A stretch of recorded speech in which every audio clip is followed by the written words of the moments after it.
But ఇది అంటే నేను నా బిడ్డలు కొంచెం ఇబ్బంది పడ్డా కానీ బాధపడ్డా కానీ నేను ఎక్కడో మారుమూల ఉన్న ఈ అడవి తల్లి బిడ్డలు ఎక్కడో మారుమూల మనకి అరకులో ఉండే గిరిజన ప్రాంతంలో ఉండే బిడ్డల బాధలు చూస్తే నా బిడ్డల బాధలు అసలు బాధలే కాదు నిజంగా. బట్ ఇది అంటే నేను నా బిడ్డలు కొంచెం ఇబ్బంది పడ్డా కానీ బాధపడ్డా కానీ నేను ఎక్కడో మారుమూల ఉన్న ఈ అడవి తల్లి బిడ్డలు ఎక్కడో మారుమూల మనకి అరకులో ఉండే గిరిజన ప్రాంతంలో ఉండే బిడ్డల బాధలు చూస్తే నా బిడ్డల బాధలు అసలు బాధలే కాదు నిజంగా. బట్ ఇది అంటే నేను నా బిడ్డలు కొంచెం ఇబ్బంది పడ్డా కానీ బాధపడ్డా కానీ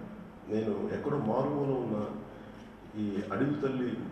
బిడ్డలు ఎక్కడో మారుమూల మనకి అరకులో ఉండే గిరిజన ప్రాంతంలో ఉండే బిడ్డల బాధలు చూస్తే నా బిడ్డల బాధలు అసలు బాధలే కాదు నిజంగా. బట్ ఇది అంటే నేను నా బిడ్డలు కొంచెం ఇబ్బంది పడ్డా కానీ బాధపడ్డా కానీ నేను ఎక్కడో మారుమూల ఉన్న ఈ అడవి తల్లి బిడ్డలు ఎక్కడో మారుమూల మనకి అరకులో ఉండే గిరిజన ప్రాంతంలో ఉండే బిడ్డల బాధలు చూస్తే నా బిడ్డల బాధలు అసలు బాధలే కాదు నిజంగా.